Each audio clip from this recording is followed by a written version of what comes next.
Bismillahirrahmanirrahim. Assalamualaikum warahmatullahi wabarakatuh. Alhamdulillah wassalatu wassalamu ala asyrofil anbiya'i wal mursalin wa ala alihi washabihi ajmain. Yang terhormat Bapak Kepala Sekolah, dalam hal ini diwakili oleh Ibu Aana ini. Yang saya hormati rekan-rekan guru SDN 1 Kedong Kidul, puji dan syukur marilah kita panjatkan kehadirat Allah Subhanahu wa Ta'ala yang telah memberikan rahmat serta hidayahnya sehingga pada pagi hari ini kita bisa berkumpul dalam acara presentasi diseminasi budaya positif yang akan disampaikan yang pertama oleh Ibu Dian Rohdiana SPD dan yang kedua akan disampaikan oleh Bapak Dudung Abdurrahman SPD. Salawat dan salam semoga Allah curahkan kepada junjungan kita Nabi besar Nabi Muhammad SAW beserta keluarganya, sahabatnya, dan insya Allah kepada kita umatnya. Rekan-rekan, alhamdulillah ya. Pertama kami selaku moderator ya akan membimbing di acara presentasi budaya positif di sekolah SDN 1 Kedong Kidul khususnya. Nanti akan pertama disampaikan oleh Ibu Dian Rohdiana sebagai calon guru penggerak. Kepada Ibu Dian Rohdiana disilakan untuk menyampaikan materi yang akan dibedah pada hari ini. Kepadanya disilakan. Dan diawali dengan kita menyanyikan lagu Indonesia Raya yang akan dipimpin oleh langsung ya, angkat hadirin dimohon berdiri.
Hadirin dimohon duduk kembali.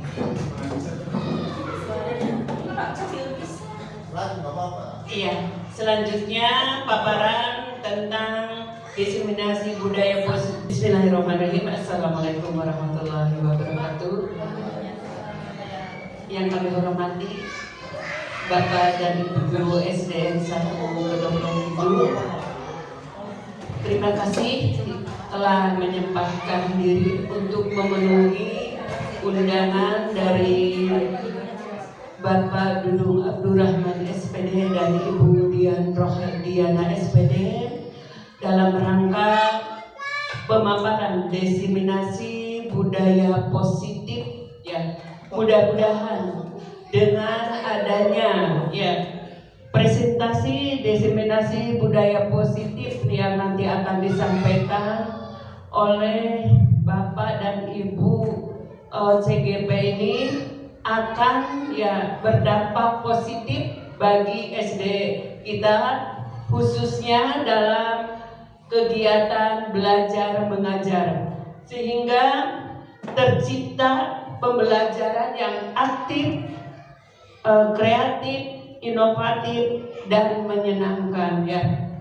Untuk itu untuk Bapak dan Ibu ya diharapkan ya mengikuti dengan sungguh-sungguh, nanti bisa mengajukan pertanyaan-pertanyaan kaitannya dengan budaya positif sehingga bisa diterapkan di SDN 1 Kedongdong. Dan saya selaku kepala sekolah berdoa semoga Bapak dan Ibu berdua ini sampai selesai mengikuti ya pelatihan guru penggerak ini dan ilmunya bisa diterapkan untuk kemajuan SDN 1 Kedongdong Kidul. Mungkin itu saja yang bisa kami sampaikan. Saya akhiri, billahi taufiq wal hidayah. Wassalamualaikum warahmatullahi wabarakatuh.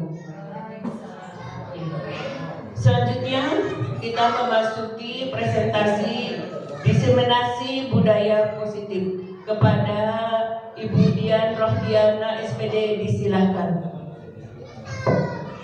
Terima kasih Ibu, sudah diborong. Mohon maaf. Assalamualaikum warahmatullahi wabarakatuh. Terima kasih rekan-rekan semuanya atas waktu dan perhatian kepeduliannya terhadap saya dan Pak Dudu. Pada hari ini Sabtu kita melaksanakan diseminasi budaya positif yang alhamdulillah sesuai jadwal itu bisa terrealisasi di hari ini. Kepada Ibu Haji Amanah, terima kasih yang tak terhingga khususnya sampai menjadi moderator dan juga sekaligus mewakili dari Bapak Kepala Sekolah SD 1 Kedongdong Kidul, yang dimana beliau tidak dapat hadir di tengah-tengah kita karena ada rapat, kabarnya sih begitu.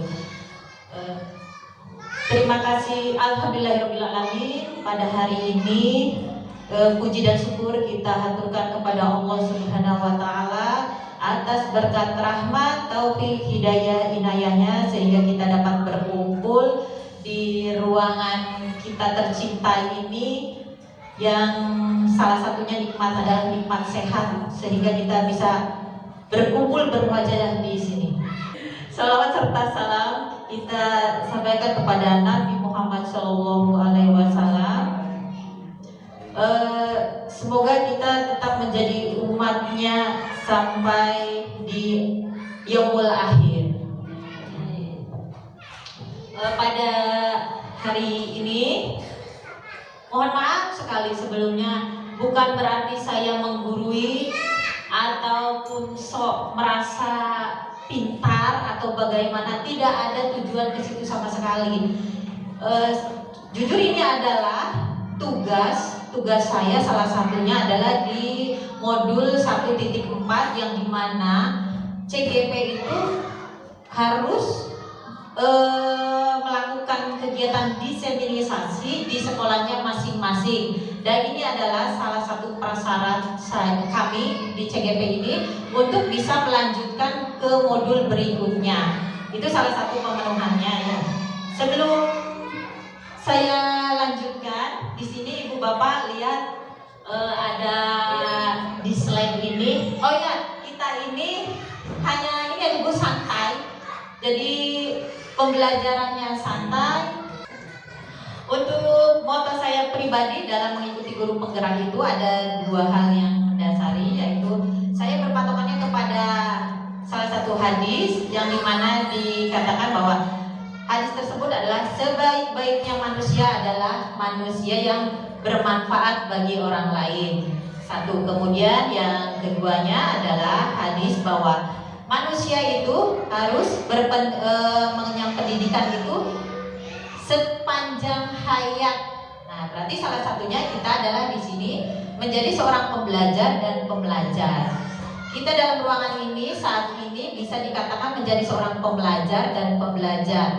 Pembelajarnya mungkin kita nanti untuk disampaikan terhadap guru, terhadap murid. Pembelajarnya ya kita adalah berbagi, saling berbagi informasi, gitu ya. Kemudian langsung ke pertanyaan, bisa dilihat Bapak Ibu bahwa di sini apakah Bapak Ibu setuju bila satu, pemberian hukuman dapat mendisiplinkan siswa? Tidak. Setuju tidak Bapak Ibu? Tidak. Tidak.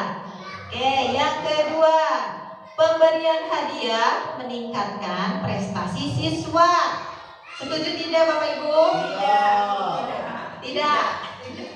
Padahal itu yang ditunggu-tunggu. Biasanya.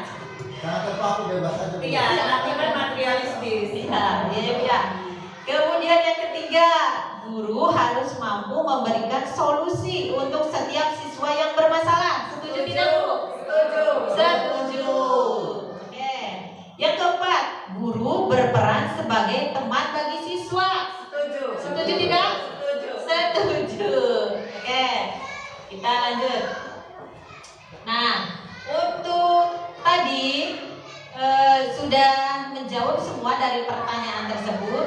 Kita masuk ke positif mindsetnya. Artinya berpikir positif itu yang bagaimana? Nah, di sini kita akan istilahnya mempelajari tentang apa itu budaya positif. Nah, budaya positif itu adalah perwujudan dari nilai-nilai atau keyakinan universal yang diterapkan di sekolah. Nah, berarti ada nilai-nilai universal yang ada di sekolah, gitu ya.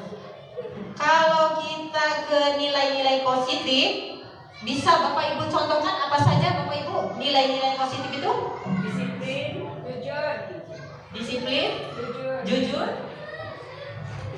Apa lagi Bu? Disiplin, Tanggung jawab. ramah. Oh, tanggung jawab. Itu ya salah satunya. Terima kasih. Oke, berarti kita sudah ada di nilai-nilai positif. Insya Allah kita di lingkungan sekolah ini sudah menerapkan itu ya. Kemudian salah satu disiplin itu berarti kita berpikirannya langsung ke hukuman. Ada hukuman. Kita ke yang ini. Lalu konsep inti untuk menciptakan budaya positif itu ini ada beberapa hal. Yang satu adalah disiplin positifnya, nanti yang akan kita bahas ini. Kemudian yang kedua kita akan membahas motivasi perilaku manusia. Lalu yang ketiga keyakinan kelas. Saya yakin ibu bapak semuanya sudah menerapkan tentang keyakinan kelas ya atau sekolah. Kemudian yang keempat kebutuhan dasar manusia. Apa saja kebutuhan dasar manusia itu? Nah, semua pasti membutuhkan. Kemudian yang kelima posisi kontrol seorang guru. Nah, di sini nanti kita akan mengingat-ingat sekaligus merefleksikan posisi kontrol saya seorang guru itu ada di mana. Ya, nanti itu.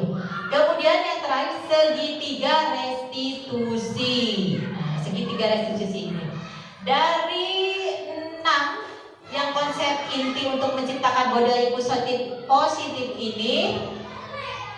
Adakah yang Bapak Ibu merasa baru baca atau sekilas atau belum paham?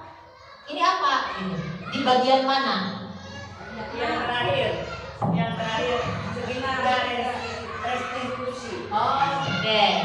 Tadi ada ibu-ibu yang itu katanya di bagian yang ke-6 segitiga restitusi. Oke, nanti ya Bu, nanti kita akan belajar bersama di sini. Kemudian sebelum kita nanti ke saya seperti apa direfleksikan, kita akan kalau dihitung ini ice breaking bisa. Nah, nanti ada kaitannya dengan kontrol kita. Kontrol kita sebagai apa dan bagaimana? Siapa yang dapat mengontrol kita? Apakah kita bisa menciptakan budaya positif atau kita diciptakan budaya positif itu oleh orang lain? Nah, coba ikuti Bapak Ibu semuanya. Tangan kanan menggenggam di sini, ya. Jadi Anda dan teman Anda akan melakukan kegiatan. Cobalah buka Anda gitu ya. Jadi tangan yang sebelah kanan kita genggam, gitu. Sudah. Merdeka. Di genggaman ini diibaratkan Bapak Ibu menggenggam yang barang atau benda yang paling berharga. Wah. Mas. Mas. Oh, mas apa? Berlian, emas, uang. Wah.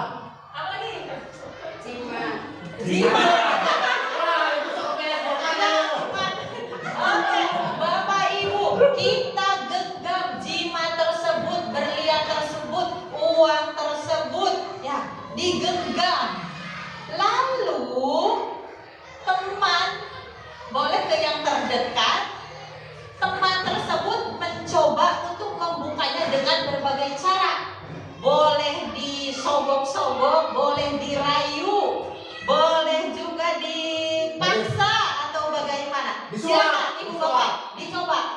Jangan apakah genggaman benda yang kita ini, yang kita genggam ini, apakah bisa dibuka oleh orang lain? Tidak mau. Ini milik saya. Ayo coba lakukan Bapak Ibu. Berarti boleh saling membuka. Tidak mau. Jadi dengan Coba lihat. berarti dirayu boleh. Semua tenaga berusaha dibuka, bisa tidak dibuka. Berlian diambil, boleh tidak. Bisa tidak dipaksa. Tidak bisa. Tidak bisa. Tidak mau untuk membukanya. Nah, jadi melihat dari yang dari cobalah buka, yang tadi kegiatan tadi itu adalah artinya bisa jadi gini, bisa jadi genggaman ini bisa terbuka tidak? Oh iya, Antara bisa dan tidak. antara bisa dan tidak. Alasannya? Ya. Nah, Tergantung kita menyampaikan kepada orang tersebut. Kalau seumpamanya dengan menyentuh nuraninya, hatinya, dengan emosinya, mungkin saja orang tersebut bisa membuka. Ya, itu.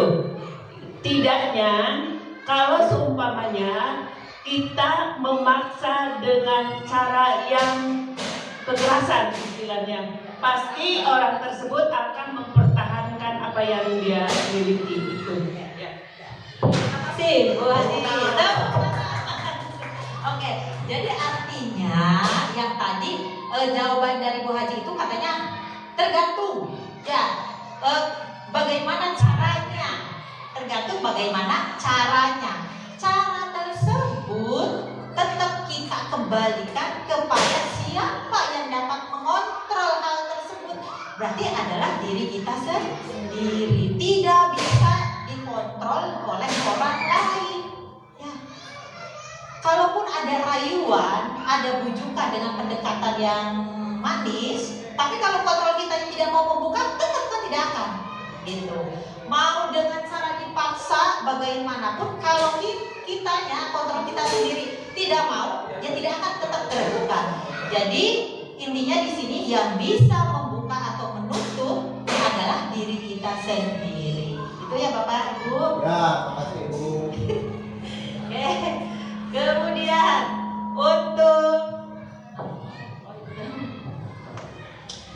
Kemudian untuk di sini ada pergerakan paradigma teori kontrol dari Dr. William Glasser. Nah, kita akan membahas ini tentang ilusi bahwa guru itu bisa mengontrol murid. Bisa tidak, Ibu? Bisa? Oke, nanti kita kunci ya jawaban itu. Ya, bagaimana kalau dengan pandangan begini, sudah ada peraturan, ya, tapi ada anak yang tidak mengerjakan tugas. atau tidak berangkat sekolah. Jadi apakah guru bisa mengontrol murid? Bisa. Bisa? Nah. Bisa. Ya, karena di sini tidak akan ada jawaban betul atau salah gitu ya Bu ya. Mungkin karena kita lagi berbagi ya. Karena ada pemikiran atau pandangan masing-masing. Boleh ada yang berpendapat bisa, boleh ada yang tidak. Tapi kita kembali ke kenyataannya, yaitu kalau kita mengatakan iya, guru bisa mengontrol murid, bagaimana guru yang tetap tidak mengerjakan tugas? Murid yang tidak Nah, itu ya, gitu. Kemudian ilusi bahwa semua penguatan positif efektif dan bermanfaat. Bisa tidak Ibu Bapak? Bisa? Bisa. Bisa. Oke. Kemudian ilusi bahwa kritik dan membuat orang merasa bersalah dapat menguatkan karakter. Bisa. Bisa tidak? Tergantung. Enggak ibu bayar lanjut. Iya. Gimana? Gimana? Ini katanya kritik. Kalau kritik itu biasanya yang paling utama dialami itu adalah bagaimana perasaannya. Sedih. Udah pasti ya. Nerima kritikan, tapi perasaan yang akan ditimbulkan adalah satunya adalah sedih. Itu salah satunya. Ya. Kemudian nanti kelamaan mah, ibu mah jadi pos itu, ibu guru eta mah. Gitu ya. Jadi padu mah pos gitu ya. Itu kritiknya bisa jadi itu ya. Kemudian ilusi bahwa orang dewasa memiliki hak untuk memaksa. Bisa nggak Bu? Bisa. Bisa memaksa? Maksa. Maksa. Ya. Apakah bisa memaksa?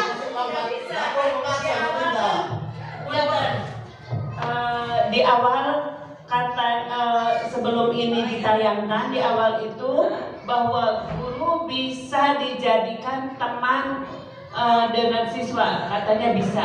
Sekarang muncul ya kalau seumpamanya ilusi bahwa orang dewasa memiliki hak untuk memaksa tidak sesuai dengan tayangan pertama bahwa kita bisa menjadi teman bagi siswa. Ya, itu alasannya. Itu ya. Jadi intinya yaitu dikembalikan kepada pemikiran kita masing-masing, apakah iya atau tidak. Itu ya Bapak Ibu. Kemudian yang berikutnya ada bagaimana seorang bisa merubah dari paradigma stimulus respon kepada pendekatan teori kontrol. Di sini artinya stimulus itu rangsangan. Nah, ya. Di sini ada stimulus respon yang dulunya sebelumnya adalah bahwa realita kebutuhan kita sama, tapi kenyataannya apa dalam teori kontrol? Realita kebutuhan kita berbeda. Gitu ya. Kemudian di stimulus responnya semua orang melihat hal yang sama, tetapi pada kenyataannya bagaimana?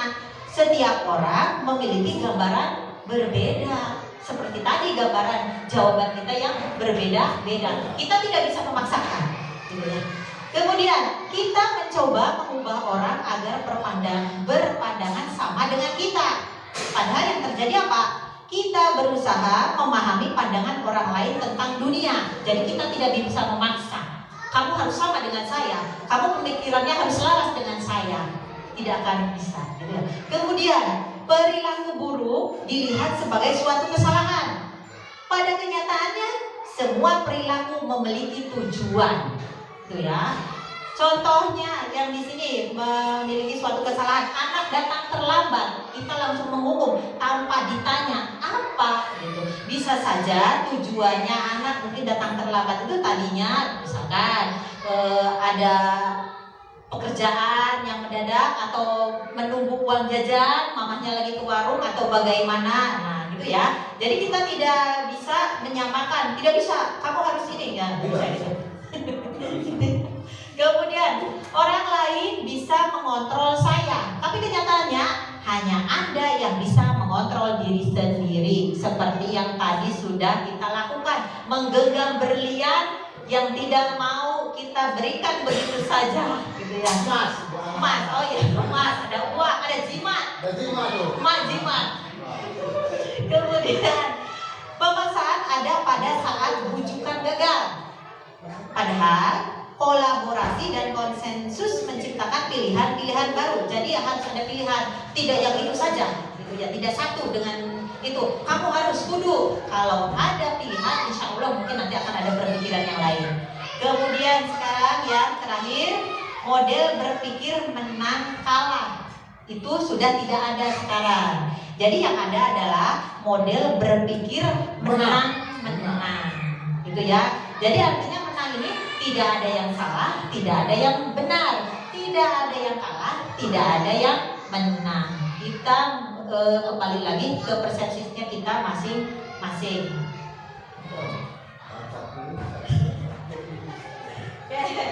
Lanjut untuk di sini. Di sini kita tinggal ke disiplin positif. Nah, disiplin positif merupakan salah satu cara penerapan disiplin yang bertujuan untuk menumbuhkan kesadaran serta memberdayakan anak yang melakukan sesuatu tanpa sogokan, tanpa ancaman maupun tanpa hukuman. Kalau hukuman biasanya kita ini dikaitkan dengan disiplin. Kalau tidak disiplin berarti ada hukuman. Begitu ya Bapak Ibu? Ya, ada sanksi. Nah, itu. Kemudian yang untuk mewujudkan nilai-nilai kebajikan yang universal ini, kita harus tetap berpatokan ke profil pelajar Pancasila, di mana kita sudah tidak asing lagi dengan profil pelajar Pancasila. Di situ ya ada beriman, bertakwa kepada Tuhan Yang Maha Esa dan berakhlak mulia. Kemudian ada kebinakan global, bergotong royong, kreatif, bernalar kritis dan mandiri. Nah, kita sudah tuangkan salah satunya dalam project itu ya. Nah, kemudian dalam pembelajaran juga kita harus memunculkan dimensi ini dan karakter-karakternya apa yang harus kita munculkan. Nah, karena karakter dari satu murid dengan satu yang lain itu pasti berbeda. Jadi dalam penilaian itu kita tetap tidak boleh disamaratakan, gitu ya. Nah, untuk tadi nilai-nilai kebajikan itu pasti ada motivasi perilaku manusia tersendiri itu melakukan hal yang disetujui atau disenangi atau bahkan sebaliknya. Untuk motivasi perilaku manusia dari sini saya mau bertanya, dari ketiga ini mana yang Bapak Ibu pilih? Ada menghindari ketidaknyamanan atau mendapat imbalan atau penghargaan, atau menghargai diri dan menjadi orang yang mereka inginkan. Boleh, jangan ragu, jangan mendapat imbalan. Oh, Pak Dudung mendapat imbalan. Yang lain Menghindari ketidaknyamanan. Oke, Bu Haji menghindari ketidaknyamanan. Bu Ana, Bu Dini, Bu Nita, Bu Fajar? Sama menghindari ketidaknyamanan atau hukuman. Ada lagi? Menghargai diri dan menjadi orang yang Menghargai diri dan menjadi orang yang mereka inginkan. Gitu. Bu Nita sama? Bu Emi? Sama. Oke, sama gitu ya. Nah, sekarang kita kaji ini. Menghindari ketidaknyamanan. Kenapa? Motivasinya apa? Contohnya saya ya dengan orang lain bisa menghindari ketidaknyamanan atau hukuman tuh dalam perihal absen. Takut nanti ditegur oleh atasan, itu salah satunya. Apakah harus dilakukan? Ya tergantung kitanya yang mau melakukan atau tidak. Kembali itu kita ke kontrol diri kita masing-masing. Kemudian untuk mendapat imbalan atau penghargaan, ada saja mungkin saya akan menyelesaikan tugas dengan tepat supaya saya dapat imbalan. Misalkan jalan-jalan ke Amerika. Gitu. Ya.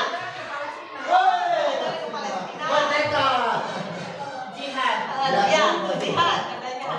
Nah, tinggal sekarang yang tadi Bu Ana ada menghargai diri dan menjadi orang yang mereka inginkan. Jadi motivasi tersebut tidak memandang mau ada hukuman atau ada imbalan, tapi ini timbul dari dirinya sendiri.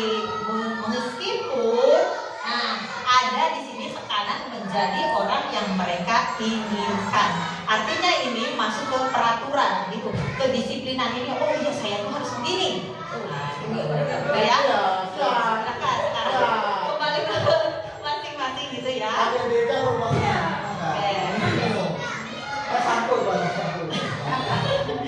Oke, untuk kemudian ada hukuman konsekuensi restitusi. Di sini banyak sekali Bapak Ibu, tapi saya sudah merangkumnya di sini. Ya, berdasarkan bagan yang tadi, penjelasan tentang hukuman, konsekuensi dan restitusi, gitu ya.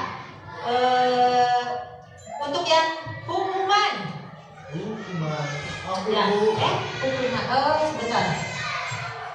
Gimana ya? Sebentar.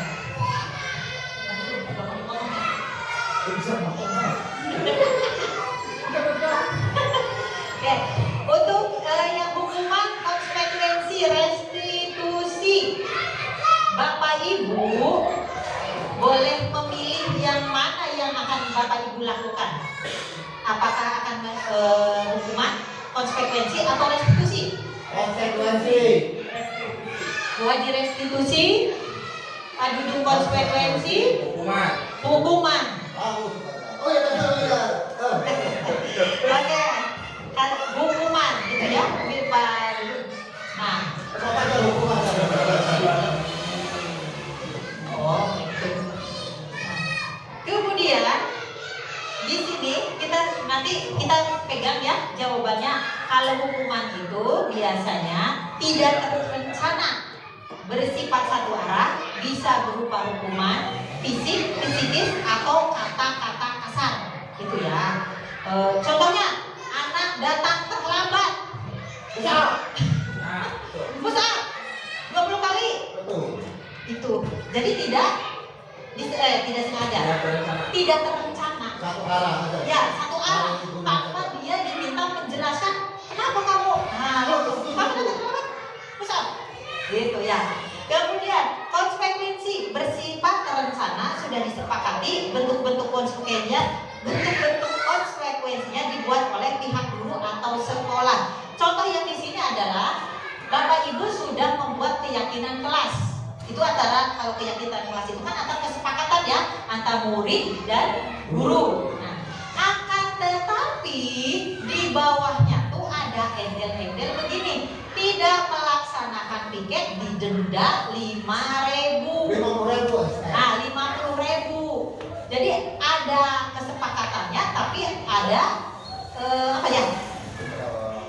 efek yang ditimbulkannya itu loh, yang sedikit mungkin merasa tidak nyaman gitu ya, karena ada ancaman di situ akan didenda 5.000. Itu konsekuensi. Kemudian yang restitusi adalah proses menciptakan kondisi bagi murid untuk memperbaiki kesalahan mereka, sehingga mereka bisa kembali pada kelompok mereka dengan karakter yang lebih kuat. Nanti kita akan belajar mengenai bagaimana langkah-langkah tahapannya restitusi ini, bagaimana caranya, itu yang tepat itu ya. Nah, tadi kita sudah belajar mengenai hukuman, konsekuensi, restitusi. Nah, kita akan menjawab bersama-sama di sini ya. Ada pertanyaan begini. Mencatat 100 kali di dalam buku kalimat begini. Saya tidak akan terlambat lagi karena terlambat ke sekolah. Hukuman, konsekuensi atau restitusi? Bapak Ibu? Hukuman. Nah, hukuman atau apa? Hukuman menurut saya. Ya. Gimana? Gimana, hukuman atau itu? Hukuman. Konsekuensi ya? Iya, konsekuensi. Karena ini lihat kalimatnya di situ, mencatat 100 kali. Karena apa? Ya karena terlambat sekolah. Dengan kalimatnya itu, saya tidak akan terlambat lagi. Beda kalau saya yang terlambat kemudian dia suruh lari lapangan. Nah, itu ya. ya Bapak Ibu. Jadi tadi yang poin pertama adalah konsekuensi. Lalu yang kedua, lari mengelilingi lapangan basket 2 kali karena terlambat hadir di sekolah. Ya, hukuman. Setuju berarti ya. Yang ketiga, membersihkan coretan yang dibuatnya di meja tulis. Konsekuensi. Iya betul, konsekuensi. Kemudian murid diminta untuk push up 15 kali karena tidak menggunakan masker ke sekolah. Hukuman. Harusnya bagaimana? Berbentuk fisik saja. Ya. Jadi hukuman. Setuju Benita. Berdiri di depan kelas sambil mengangkat kaki 1 karena tidak bisa menjawab pertanyaan. Hukuman? Iya betul, hukuman. Kemudian membersihkan WC karena merusak pensil teman. Konsekuensi. Konsekuensi atau hukuman? Konsekuensi. Membersihkan WC karena merusak pensil teman. Hukuman. Harusnya membersihkan WC karena merusak pensil teman, harusnya diganti lagi pensil yang baru. Kalau konsekuensi itu, jadi ini mah di sini ada membersihkan WC. Orang ingat pensil kok ingat WC. Oh, saya belum punya uang, jadi udah bisa membersihkan WC aja. Itu ya Bapak Ibu. Iya, Oh nanti itu udah. Oh gratis. gratis. Daripada beli pensil nggak punya. Iya, Pak. Pengalaman mana ya? Kemudian lari keliling lapangan karena terlambat 10 menit saat pelajaran PJOK. Konsekuensi. Hukuman konsekuensi atau eksekusi? Ini Konsekuensi. ayo. Konsekuensi. Apa ya Bapak Ibu?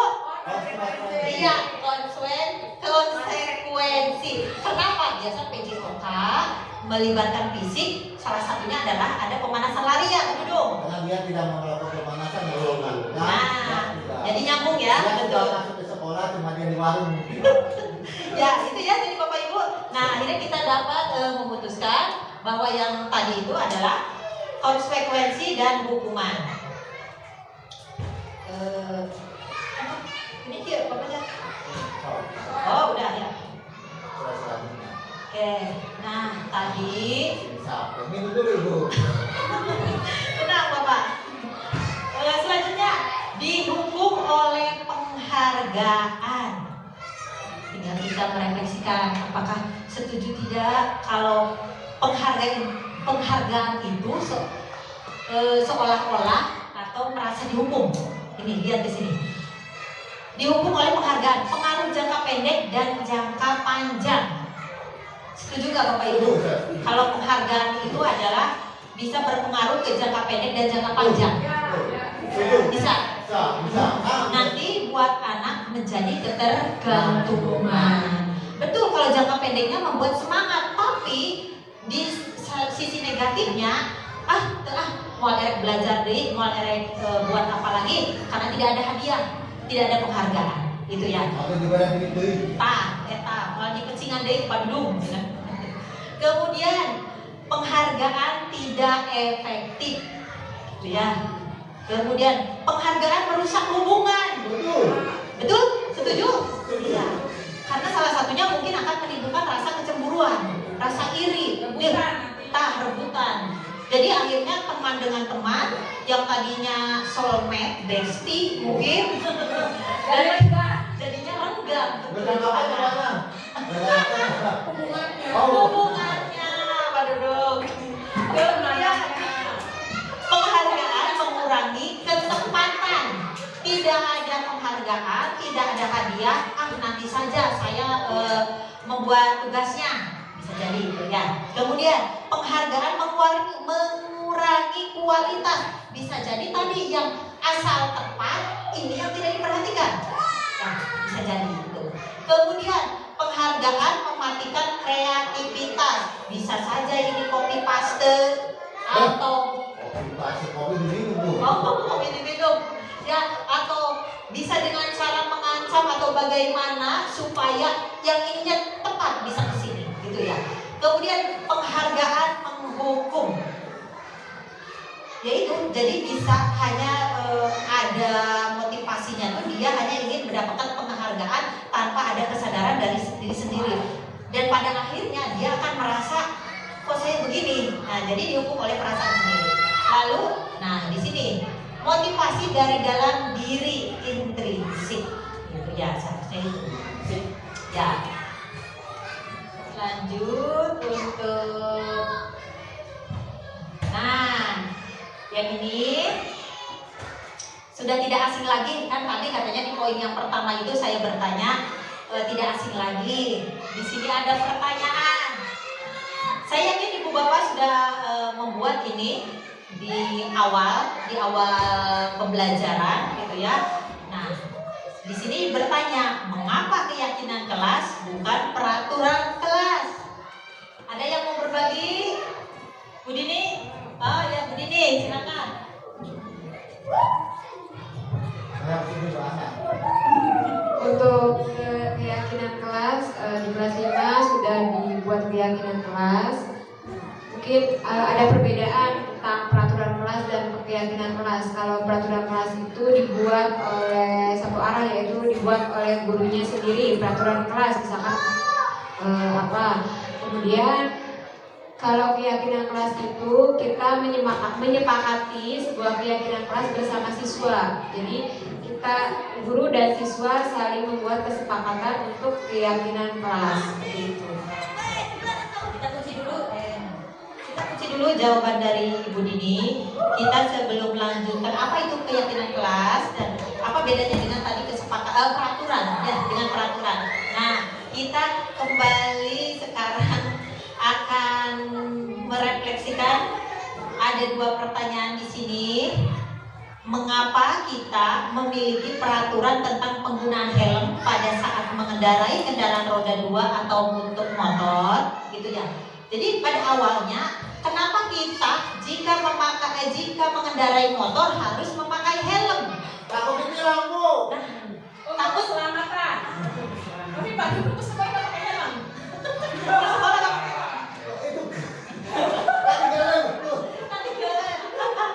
Ya, di awalnya ini mungkin kita akan lebih ke condong ke peraturan. Ya, betul Bapak Ibu. Oke. Yang kedua, mengapa kita memiliki peraturan tentang penggunaan masker dan mencuci tangan setiap saat? Kenapa kita menggunakan masker dan mencuci tangan setiap saat? Peraturan kopi, Bu. Peraturan COVID ya, itu di awal semuanya ini adalah betul merujuknya ke peraturan. Tadi yang poin 1 takut ditilang ya, mungkin yang keduanya keselamatan. Nah, keselamatan itu sudah kembali sudah ke keyakinan gitu ya. Kemudian yang kedua, kenapa kita menggunakan masker dan mencuci tangan setiap saat? Ya karena merujuk ke tahun 2021 ya, kita ada aturan dianjurkan bahwa kita harus memakai masker. Nah itu peraturannya. Kembalikan lagi ke kita, apakah kita setelah peraturan lalu memiliki keyakinan? Memiliki ya, Bapak Ibu setuju. Kenapa? Yang nomor 1 tadi betul, salah satunya keyakinan bahwa untuk keselamatan bisi ditabrak entong ya Pak gelundung, helmnya tuh diasupan Bu, hayam kita nggak gelundung ke mana. Nah itu salah satunya. Hayam. Lalu yang keduanya, nah ini padahal keyakinan kita itu untuk apa? Kebersihan, kesehatan. Itu ya Bapak Ibu. Jadi ini ya Bapak Ibu yang kita pelajari hari ini, bahwa diawali dengan peraturan lalu bisa diterapkan ke diri kita sendiri menjadi keyakinan. Bahkan ada kalimat yang sering begini, bahwa peraturan dibuat untuk dilanggar. Itu ya salah satunya. Ada yang berpendapat begitu, ada kalimat ini setuju gitu ya. Selanjutnya sabar Pak Dudung. Nah kembali tadi ke jawaban dari Bu Dini ya, kita akan ini dulu nomor 1. Tadi Bu Dini menjawab bahwa keyakinan kelas itu rembugan ya, disepakati siswa. Kemudian peraturannya dibuat hanya oleh guru, katanya itu. Nah, apakah betul jawaban dari Bu Dini ini atau selaras dengan pengertiannya bahwa keyakinan kelas adalah gitu ya, dibuat berdasarkan kesepakatan antara guru dan siswa bersifat universal. Itu berarti selaras ya Bu Dini jawabannya. Kemudian Tapi sama begini ya. nanti dikasih riwayat sama Pak Dudung sampel bodong. Di biro. Yang kedua, peraturan biasanya dibuat oleh guru bersifat satu arah. Berarti jawab Bu Dini jawabannya adalah selaras dengan yang pengertian yang ini ya Bu Dini. Terima kasih Bu Dini sudah berbagi. Begini. Nah, untuk prosedur pembentukan keyakinan sekolah atau kelas ini nanti ada poin-poin di sini ya. Ada membersihkan warga sekolah untuk mencurahkan ide tentang peraturan yang disepakati. Kita ngobrol dulu antara murid dengan guru, apa aja yang kita inginkan, apa aja suasana kelas yang saat ini terjadi, gitu ya. Kemudian mencatat semua masukan dari siapa, keinginan murid, keinginan siswa. Biasanya kita menggunakan kertas ini nih, kalau kita mau kasih post-it ya. Nah, ini ibu, saya yakinlah ibu bapak sudah melakukan hal ini. Ini sekedar mengingatkan kembali ya, apakah ini tahapan saya betul atau tidak sesuai dengan aturan ini, gitu ya. Kemudian ganti kalimat negatif menjadi positif. Contohnya, tidak boleh datang terlambat. Itu kalimat negatif. Kita rubah menjadi positif. Berarti bagaimana? Datang tepat waktu. Gitu ya. Contoh yang kedua lagi. Tidak membuang sampah sembarangan. Kalimat positifnya?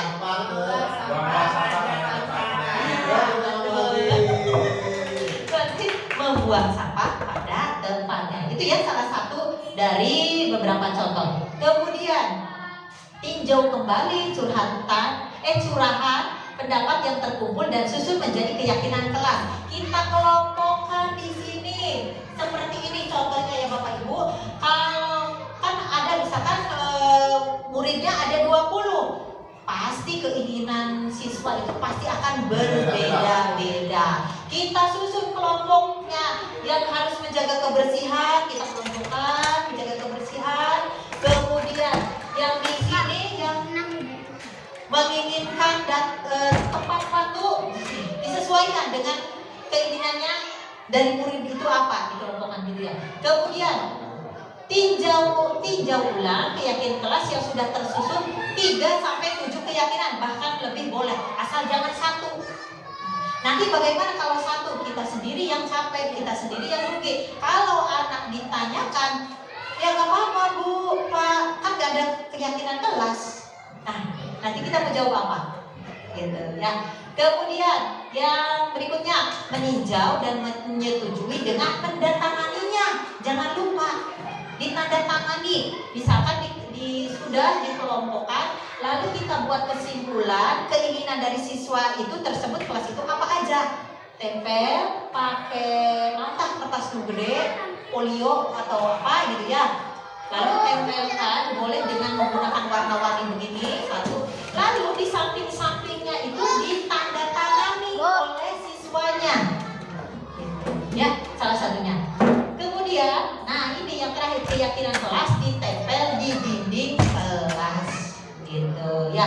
Jadi nempelnya jangan sampai di atas. Barang yang di keyakinan kelasnya misalnya kelas 1, mani jarak rengke gitu. Jadi yang aksesnya gampang. Nah, selanjutnya, nah ini Bapak Ibu ya, kita akan berefleksi benar-benar, berarti bagaimanakah posisi kontrol saya ini sebagai guru, kita ada di mana gitu ya. Nah, sambil itu kita melihat ada videonya di sini ya. Maka Bapak Ibu nanti bisa dipelajari dari sini. Nah, saya putar ya, silakan Bapak Ibu.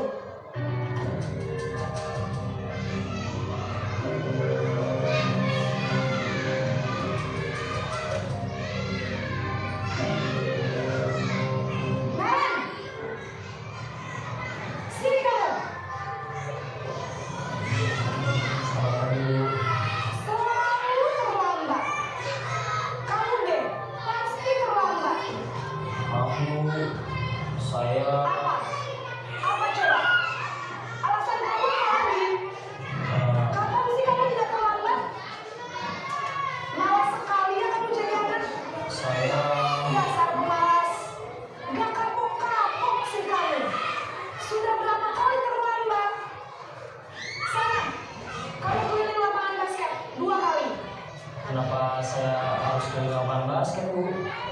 Kenapa? Kamu mau lawan ibu? Berani-beraninya jawab. Sudah terlambat, masih berani jawab pula. Sekarang, pilih lapangan basket 5 kali sekalian. Biar kapok. Cepat. Pergi sana ke lapangan basket. Posisi pembukuan biasanya berjalan dengan nada tinggi. Tadi adalah posisi sebagai pemukul. Saya lupa sebelum kita ke pembelajaran selanjutnya, Bapak Ibu menuliskan di kertas ini posisi kontrol sebagai apa, Bapak Ibu? Nanti saya ingatkan kembali. Apakah sebagai pemukul?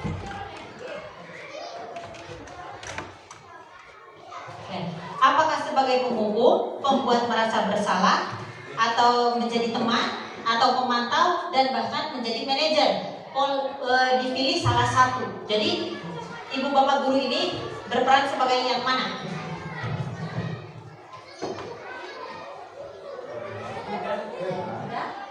Dipegang aja, dipegang bapak ibu jawabannya ya. Oke. Tadi sudah untuk yang ke pemukul. Nah, sekarang kita yang kedua, posisi pembuat merasa bersalah.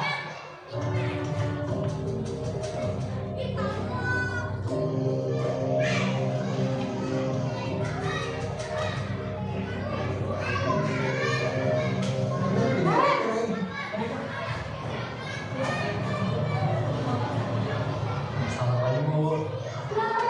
Naren, kamu kenapa terlambat lagi, nak? Ya Tuhan, Naren. Kamu senang ya bikin ibu susah ya? Kalau kamu terlambat lagi, nanti ibu yang ditegur bapak kepala sekolah, nak. Disangka ibu tidak bisa membina kamu. Duh, gimana ini? Maaf, Bu. Duh, Gusti Naren. Kamu suka ya kalau ibu tegur bapak kepala sekolah? Terus, sekarang ibu harus tulis apa yang di buku absen? Ini kamu sudah sering terlambat loh. Ini harus apa coba? Maaf, Bu. Maaf sekali.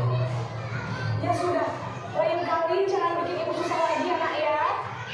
Ini tidak akan kuat lagi kalau kamu begini terus. Bisa jantungan kalau ibu ditegur bapak kepala sekolah. Sana cepat ke kelas. Maaf ya, Bu. Maaf sekali. Tadi adalah posisi kontrol menjadi pembuat merasa bersalah. Sekarang di posisi pemantau atau monitor.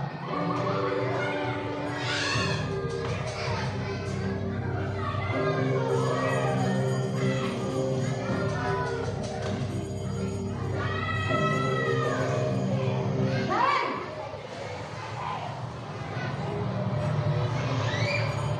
Selamat pagi, Bu. Naren, apa peraturan sekolah kita tentang jam berapa kita harus masuk sekolah, nak? Kita harus di sekolah jam 7, Bu. Iya betul, sekarang sudah jam 7.20. Naren sudah tahu konsekuensinya jika terlambat hadir.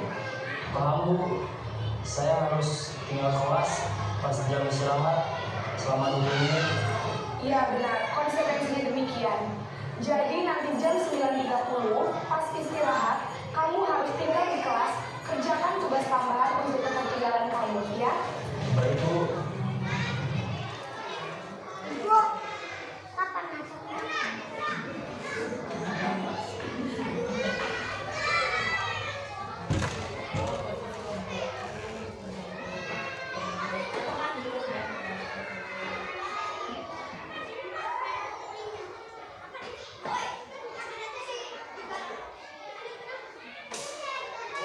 Ini posisi berikutnya, posisi teman.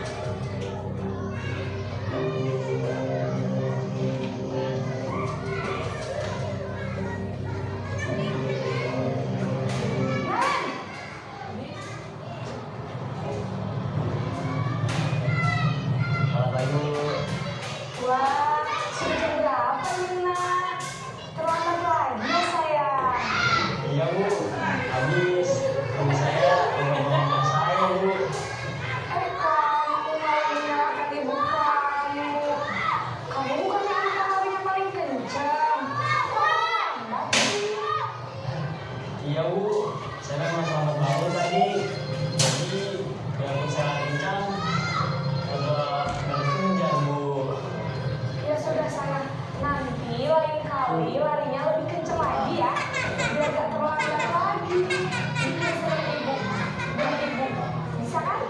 Bisa Bu. Ya sudah, sana masuk kelas. Ibu beresin urusan absen kamu. Kamu ini ada-ada saja. Kebayang Bapak Ibu, kalau kita mengajar di SMA, kalau sebut sayang saja sudah wah, udah gimana? Lakukan demi ibu, demi ibu. Untungnya kita ada di lingkup SD, jadi mungkin gak akan menimbul perasaan yang lain ya. Kita bilang sayang, lakukan demi ibu, demi bapak, atau ayolah nak, gitu gak mungkin gitu ya.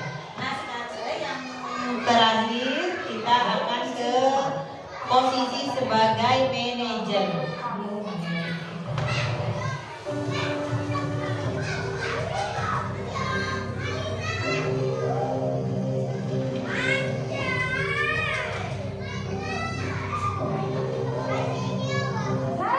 Ya.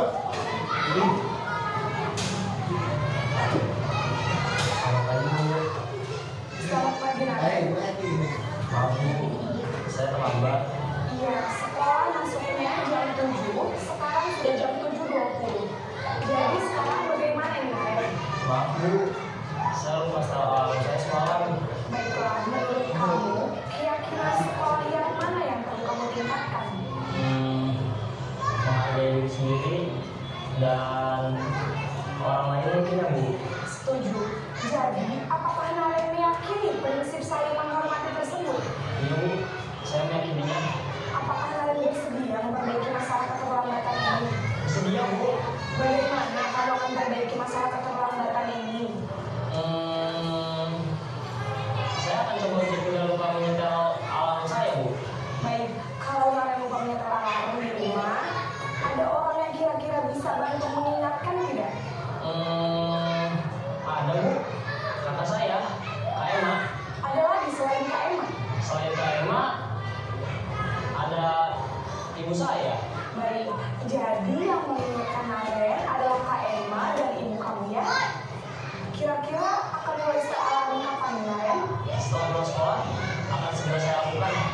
Baik, jadi Naren akan setel alarm untuk bangun besok pagi dan akan diingatkan oleh kakak dan ibu dan Naren ya. Ada lagi yang mungkin perlu dilakukan, Naren, agar tidak terlambat bangun lagi. Tidak ada Bu. Baik, Naren, terima kasih untuk kerjasama kamu. Sekarang kamu perlu kembali ke kelas untuk belajar. Baik Bu, terima kasih.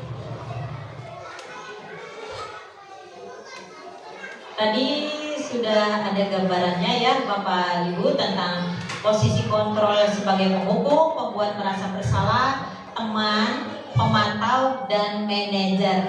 Coba sekarang kita lihat catatan dari Bapak Ibu itu setelah melihat tayangan ini berubah tidak?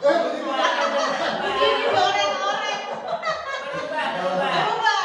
Oh, Bu Haji ini adalah teman. Mau berubah Bu? Menjadi manajer katanya. Ibu Eti. Dan apa Bu? Apa? Pengumuman pada siswa. Berarti Bu Eti fotonya ke pembuku. Mau berubah tidak Bu Eti? Mau ke posisi yang mana? Oke, Bu Dini, tadi diorek-orek, kenapa? Tadi itu salah nangkep ya. Oh, begitu Pak Dudung, Iya. diorek-orek. Iya, Gitu. itu alasannya. Bu Dini itu adalah posisi kontrolnya dia sebagai teman. Mau berubah atau tetap di sini Bu Dini? Tetap. Ya, Bu Dini adalah teman, katanya posisi kontrolnya. Sama ya, dengan teman. Teman, Bu Ana teman, Bu Dita teman, Pak Fajar. 1, 2, 3. Manajer. Kalau di Ya. bukan karena kelas dari SMA aja ya. Ya. Mungkin dari untuk zaman sekarang di kelas 6 juga sudah mulai kubur juga ya. Gitu, ditakutkan kalau kita memilihnya teman, Ya. takutkan salah nangkep juga. Oh gitu. Ada perasaan yang sama. Iya, Gak gitu dong. Kalau saya kan Pengalaman pribadi.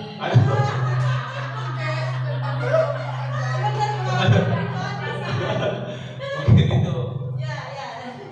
menjaga Ya, mencegah bupati. Ya, itu ya. Jadi ada Bapak Ibu yang berubah dengan apa tadi itu? Posisi kontrol itu ya setelah lihat tayang ini. Ada juga yang kekeh, saya mah ingin tetap ada posisi kontrol yang ini. Tidak mengapa gitu ya. Karena dikembalikan lagi ke pribadinya masing-masing gitu ya.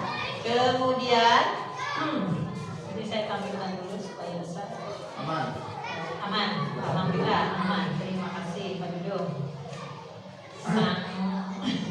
Seksi dokumentasi. Kemudian udah posisi kontrol dulu sudah. Nah ini kita merefleksikan kembali bagaimana seorang penghukum membuat merasa bersalah teman, pemantau dan nanti manajer. Penghukum ciri-cirinya ini Bu, menghardik, lihat udah manggil. Kenapa? Nah, menunjuk-nunjuk, berkaca pinggang, membentak, nadanya tinggi langsung. Nah, gitu ya. Sampai berteriak. Hukuman fisik desperate. Dampaknya apa Bapak Ibu? Nih, anak menjadi pendendam. Tidak menyukai guru atau mata pelajaran tertentu. Misal, Pak Dudung, dia selalu apa di buku. Nah, karena padahal terhadap pelajarannya dia suka, tapi karena melihat gurunya, akhirnya bagaimana? Enggak, males. Nah, itu ya salah satunya. Kemudian membuat merasa bersalah, suaranya lembut namun menyalahkan siswa. Ya, guru mengatakan kesalahan pada siswa dan guru menderita biasanya dengan kalimat begini. Tuh kamu tehnya, ibu sudah berbuat apa aja, kamu mah masih kieu baik. Jadi kamu maunya kamu apa? Terserah deh sekarang mah, ya sok aja kamu bagaimana. Nadanya rendah lembut, tidak ada teriakan, tetapi dampaknya ini membuat siswa merasa bersalah, terngiang-ngiang terus, serba salah jadi saya harus bagaimana ya, akhirnya tidak nyaman. Lalu rendah diri dan menarik diri, mau berbuat apapun, enggak, saya mah takut disalahkan, enggak, saya mah takut ditegur. Nah itu ya. Kemudian membuat merasa teman, dia posisinya sebagai teman. Guru bersikap ramah, hai apa gitu ya, biasanya cenderung bersenda gurau untuk menghangatkan suasana. Seperti tadi contoh di tayangan video, lakukan dengan ibu. Ya, lakukan demi ibu. Ayo, sekali aja. Ini demi ibu, demi siapa? Demi siapa? Nah, itu ya kalimat yang intinya di situ. Kemudian dampak yang akan ditimbulkannya, murid bergantung pada satu orang. Lalu membuat siswa tidak mandiri, jadi ketergantungan. Itu ya. Saya mah karena tidak ada bu anak, saya mah enggak akan. Nah, itu contohnya. Kemudian di posisi pemantau, nada bicaranya dan ekspresinya datar, identitasnya berhasil, pemantau tetap memantau saat siswa diberi sanksi. Jadi pemantau itu bukan berarti ngintip dan kejauhan, gitu ya. Tadi sudah dijelaskan di tayangan itu, ya. Dampaknya apa? Menghitung hadiah, hukuman yang diberi tanpa melihat nilai kebajikan yang hadiah. Kemudian tidak sepenuhnya mandiri, jadi salah toel pendung harusnya ke bawah. Kemudian yang manajer, suaranya netral, tercipta identitas positif atau berhasil. Kemudian mengajukan pertanyaan bermakna, kita tanyakan dulu. Nah ini biasanya mengajukan pertanyaan bermakna. Tadi ada di tayang video, masih ingatkah tentang keyakinan kelas? Nah itu ya. Kemudian membantu siswa memecahkan masalah. Artinya gini, tadi datang terlambat, bisa ada tidak yang dapat membantu kamu di rumah untuk datang tepat waktu? Nah gitu ya. Kemudian dampak dari kontrol manajer ini adalah murid menjadi mandiri, lalu percaya diri memecahkan masalah sendiri. Itu ya Bapak Ibu. Nah, untuk kebutuhan dasar manusia, kita lihat di sini ada kebutuhan dasar manusia adalah bertahan hidup, sudah pasti ya. Ini dari kelima ini saya yakin kita semua membutuhkannya. Jadi ada bertahan hidup, bertahan itu meliputi dari ada sandang, paman dan papan, termasuk dari lahir dan batinnya juga di situ. Kemudian ada dua, ada kasih sayang dan rasa diterima. Biasanya murid ini akan menunjukkan dengan caper atau cari perhatian, gitu. Bisa dengan melakukan hal apapun. Yang ketiga, penguasaan. Wih, saya yang paling hebat, saya nilainya yang besar. Gitu. Kemudian yang keempat, kebebasan. Contohnya anak tidak belajar saja di dalam ruangan kelas. Gitu. Yang kelima, kesenangan. Ya, banyaklah kesenangan di situ. Sedikit saya ngebut. Kemudian, kita akan menyamakan persepsi juga di sini. Ada pertanyaan. Aku senang main kejar-kejaran dengan ibu guru. Melihat dari yang tadi, yang di sini, ya bertahan hidup, kasih sayang, penguasaan, kebebasan, kesenangan. Nanti jawabannya di sini. Aku senang main kejar-kejaran dengan ibu guru. Seru. Masuk ke kebutuhan dasar yang mana, Bapak Ibu? Ya, betul. Kesenangan. Ada kata kuncinya aku senang. Nah, di situ ya. Kemudian yang kedua, ibu kejar aku karena ibu guru sayang aku. Termasuk ke kebutuhan yang mana? Tadi kebutuhan yang mana ya ini? Nah, yang mana? Iya, kasih sayang dan rasa diterima. Kemudian yang ketiga, aku hebat kan, bisa bikin ibu guru kejar aku. Nah, itu masuk ke mana? Ya, penguasaan. Yang terakhir, aku bosen belajar mewarnai terus di dalam kelas. Ini kemana? Kebebasan. Alhamdulillah. Ternyata selaras ya pandangan kita dengan yang ini. Oke, lanjut ke. Nah, untuk dunia berkualitas di sini sebelum ke dunia berkualitas, kalau dunia berkualitas itu diidentikan dengan orang-orang yang baik dalam kehidupan kita. Biasanya dunia berkualitas itu diibaratkan bisa dalam sebuah album foto yang akan kita simpan, gitu ya. Jadi ada pertanyaan begini, foto apa yang akan disimpan oleh Bapak dan Ibu? Foto yang bagaimana? Dengan orang-orang baik yang mungkin dengan apa gitu? Foto keluarga. Ya, salah satunya adalah foto keluarga. Itu adalah bisa meningkatkan dunia kita menjadi berkualitas, berpengaruhnya besar, gitu ya, Bu ya. Kemudian pasti juga ada pertanyaan gini, kenangan yang disimpan itu pasti dengan orang-orang baik. Kenangan apa Bapak Ibu yang disimpan? Bisa dan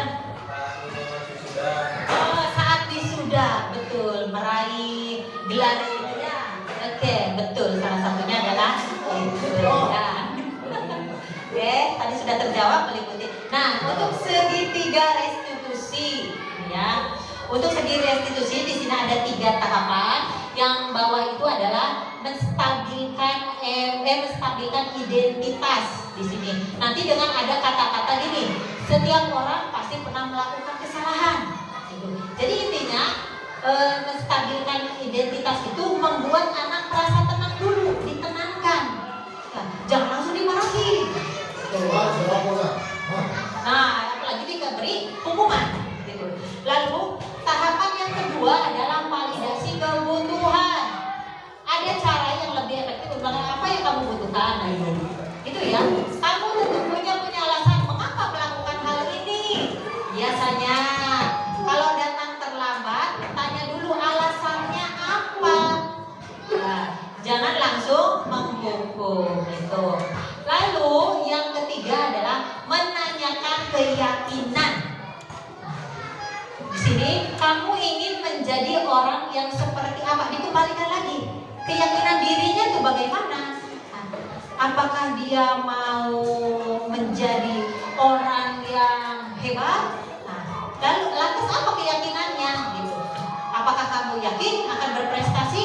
Apakah kamu yakin akan berhasil? Tidak. Ya. Oke, di sini ada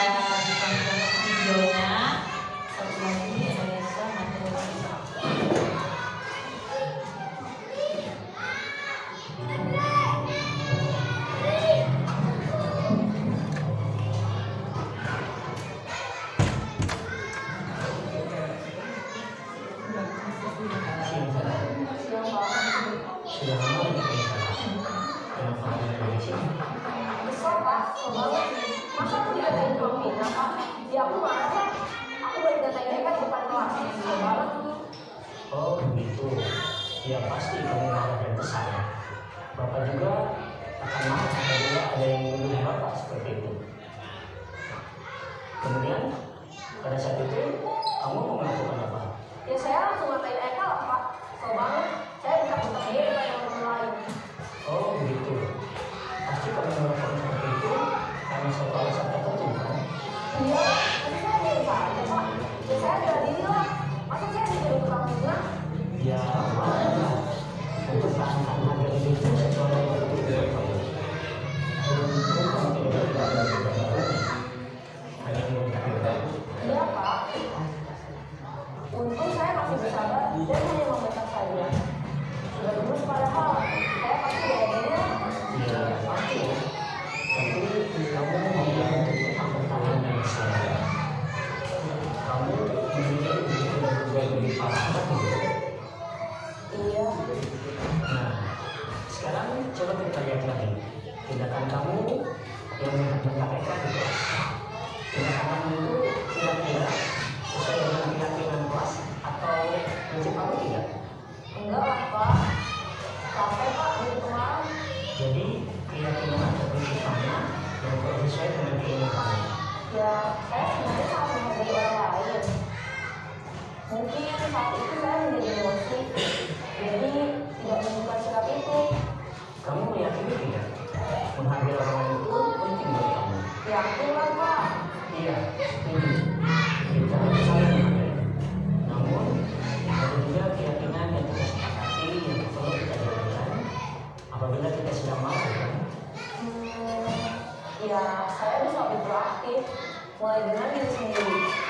Saya bisa jadi lebih bersabar. Mengambil waktu jeda untuk berpikir bahwa saya itu. Kira-kira kamu bersedia memperbaiki masalah ini tidak? Bersedia Pak.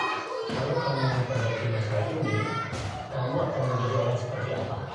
Saya akan menjadi orang yang bertanggung jawab kali ya Pak. Dan senantiasa proaktif. Iya, menurut kamu bagaimana rasanya menjadi orang seperti itu? Ya nyaman lah. Bangga bisa bersabar dan menahan diri. Baiklah kalau begitu. Yuk kita tunjukkan bagaimana memperbaiki masalah ini.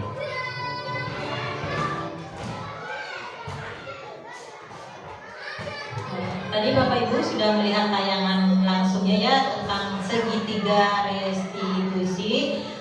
Saya yakin yang tadi kata Ibu Haji adalah asing dan teman-teman yang lain segitiga restitusi. Sebenarnya kita sudah pernah melakukannya dan bahkan mungkin sering, gitu ya. Cuma yang dulu atau pernah saya lakukan itu adalah segitiga restitusi dan gitu ya Bapak Ibu. Oke, untuk ini alhamdulillah untuk hari ini berbagi kita di ruang tempat ini sebagai pembelajar sudah selesai dan saya berharap apa yang saya sampaikan jika dari angka 0 sampai 10 mungkin saya berharap ada di nilai di angka 1 pun tidak apa-apa. Artinya kita sudah mewakili bahwa kita hati ini kita sudah tergerak, gitu ya. Tinggal nanti bagaimana kita menggerakkan. Gitu. Artinya sudah tergerak datang ke sini, bergerak kita ada di sini dan satunya lagi menggerakkan. Itu Bapak Ibu hebat. Salam dan bahagia saya akhiri. Wassalamualaikum warahmatullahi wabarakatuh. Yang harus dilaksanakan. Yang terpenting adalah bahwa pada diri seorang guru harus ada 4 kompetensi yang harus dimiliki. Yang pertama adalah kompetensi sosial, yang kedua kepribadian, ketiga pedagogik, dan keempatnya profesional. Ketika keempat kompetensi itu sudah dikuasai oleh Bapak dan Ibu semua, insya Allah ya kegiatan belajar mengajar itu akan tercapai. Mungkin pemaparan pada hari ini cukup sekian. Marilah kita tutup acara presentasi diseminasi budaya positif ini dengan membacakan hamdalah. Alhamdulillahirabbil alamin. Billahi taufiq wal hidayah. Wassalamualaikum warahmatullahi wabarakatuh.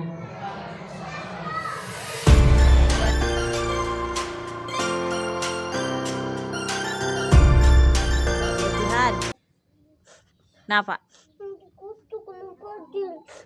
Digutuk? Digutuk sama Padil.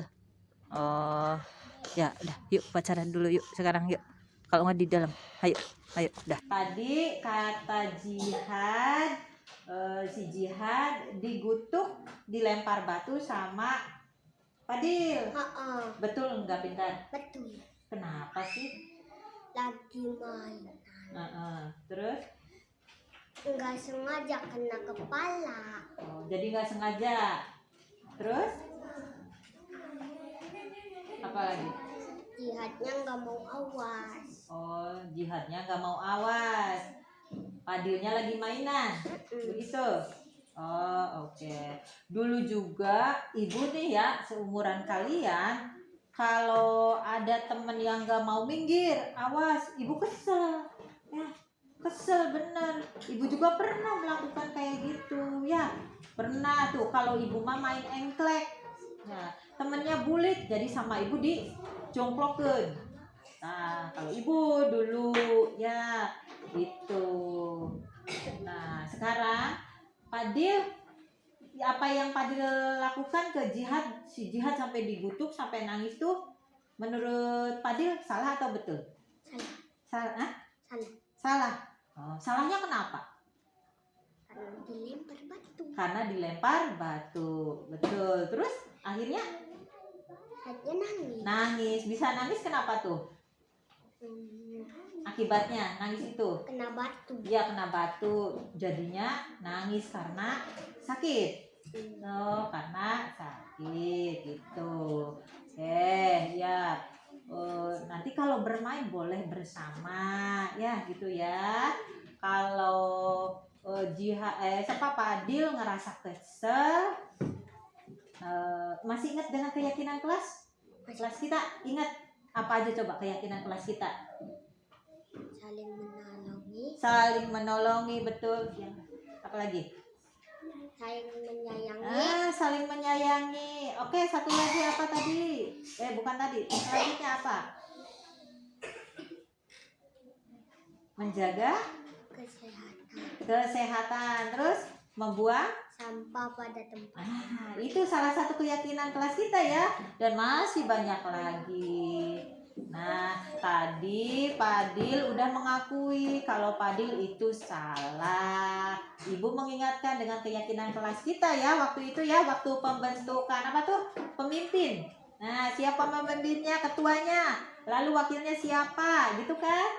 Nah, sekarang Padil kalau sudah ngerasa salah, apa yang harus Padil lakukan? Oh, betul. Meminta maaf ke siapa? Ke Jihad, betul. Ya. Terus mau diulang lagi enggak? Enggak. Kenapa enggak mau diulang lagi? Enggak apa-apa. Enggak apa-apanya kenapa? Hah? Salah. Oh, salah. Nanti salah ya? Iya, nanti dosa. Karena menyakiti orang lain. Sekarang Padil tadi katanya salah, terus mau minta maaf. Gimana coba caranya minta maaf? Oke, Jihad memaafkan? Alhamdulillah. Jadi sudah